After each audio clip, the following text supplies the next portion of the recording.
This prescription was never systematically implemented during the Depression itself. It was not until it was over that economists began to give clear guidance to politicians. So leaders muddled through. In the United States, for example, both Herbert Hoover and Franklin Roosevelt did engage in some deficit spending. For the most part, they had the right intuitions, although they were frightfully confused, and their policies mostly led in the right direction. But because they had no guidelines, they lacked the confidence to pursue those policies far enough. When Keynesian borrowing and spending finally took place to fight the war, unemployment vanished. By the 1940s, Keynes's prescription had become so standard that it was adopted in countries all over the world and even enshrined into law.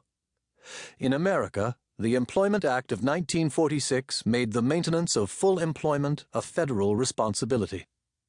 Keynesian principles regarding the role of fiscal and monetary policy in fighting recessions became fully incorporated into the thinking of economists and politicians, of academics, and of some of the general public. Even the late Milton Friedman has been quoted as saying, "We are all Keynesians now," although he later disavowed his statement. And Keynesian macroeconomics policies have largely worked. Yes, there have been ups and downs. Yes, there have been some major upheavals, such as Japan in the 1990s, Indonesia after 1998, and Argentina after 2001. But a bird's-eye view of the world economy suggests that the entire post-war period has been, and continues to be, a success.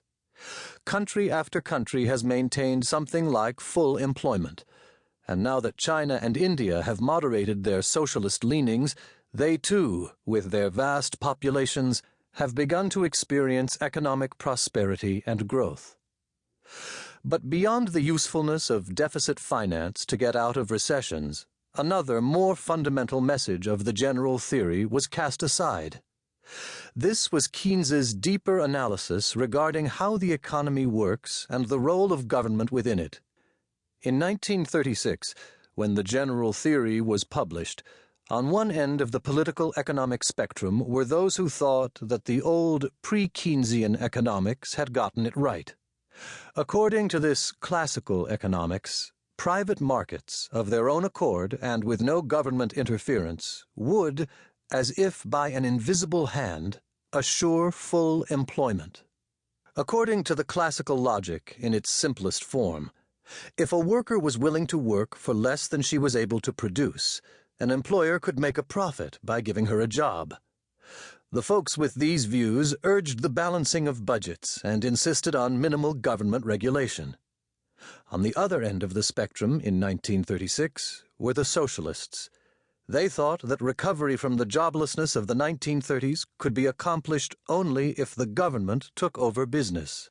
It would then eliminate joblessness by doing the hiring itself. But Keynes took a more moderate approach. In his view, the economy is not just governed by rational actors who, as if by an invisible hand, will engage in any transaction that is to their mutual economic benefit, as the classicists believed. Keynes appreciated that most economic activity results from rational economic motivations, but also that much economic activity is governed by animal spirits. People have non-economic motives, and they are not always rational in pursuit of their economic interests. In Keynes's view, these animal spirits are the main cause for why the economy fluctuates as it does.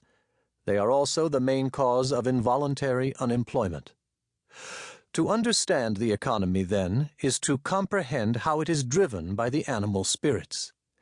Just as Adam Smith's invisible hand is the keynote of classical economics, Keynes's animal spirits are the keynote to a different view of the economy, a view that explains the underlying instabilities of capitalism.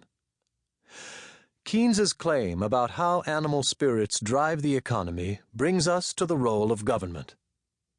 His view of the government's role in the economy was very much like what we are told in the parenting advice books. On the one hand, they warn us not to be too authoritarian. To keep listening to this audiobook, I've left you a link in the description so you can do it, at no cost thanks to Audible's 30-day free trial.